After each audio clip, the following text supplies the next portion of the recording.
Right, it's Thursday, and that means we have a vet here to answer your pet questions. If you have a problem with your pet, the number to call is 460-KJRH.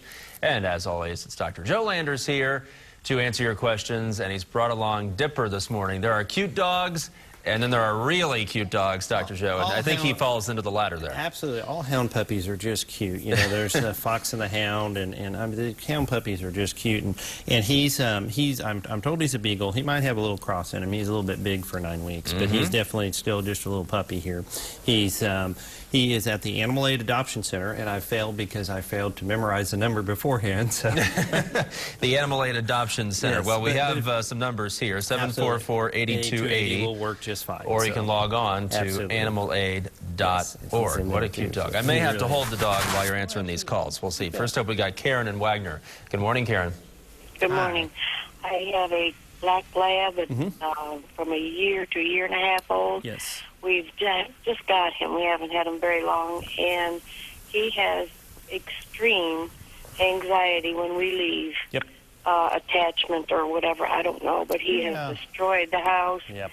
And I've talked to a vet about it, and they said, well, he'll grow out of it, but we can't afford it. No, usually, yeah. I've had dogs like that. They usually don't grow out of it, but there is some things that you need to do, and you need to kind of look around and have your veterinarian send you to someone who does kind of behavioralist stuff, because this is a very short answer to a huge question that needs a very long answer.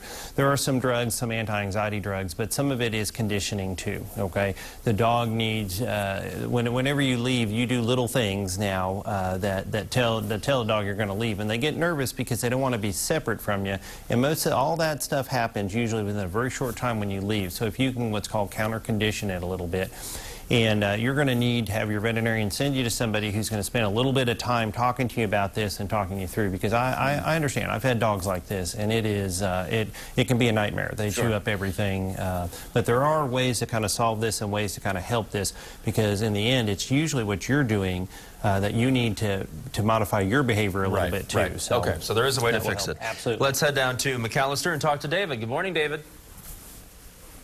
David, are you there? All right. Maybe we lost David. We have Wanda in Shodo. Good morning, Wanda. Yes, good morning. Hi. I have a question. What's your question? Yes, ma'am. Yes. We have a new pup, and he's been dipped in several things, and the ticks are literally eating him up. What do you suggest? I would tell you that you're going to need to use a longer-acting tick stuff. There's Advanced Ticks, and there's a couple others out there, Frontline and stuff, that you're absolutely going to have to use. This is going to be a bumper crop year for the ticks. We had winter, I believe winter was February 17th, if I'm not correct, and that little 24-hour snow we had there. And that's pretty short winter, wasn't it? Yeah, it was a very short winter. So the lack of winter has caused the insects to explode. Exactly, and so you're going to have to use a longer acting stuff. The dips only last a few days, and it's good in picking them off and stuff, but you're not the first person I've heard that, so you're going to have to go to a longer acting product for sure. All right, we're out of time, but again, if you want to adopt Dipper here, how old is he again? He's about 9 weeks. 9 weeks old. Such a cute dog. Call Animal Aid at 744-8280 or log on to animalaid.org. Dr. Landers is here every Thursday to answer your pet questions. If you missed any of today's segment, you can go to kjrh.com, click on the Lifestyle tab to watch it again, learn about other pets who need homes, and find out more about Heritage Veterinary Hospital. Thank you guys for coming in. You're sure welcome.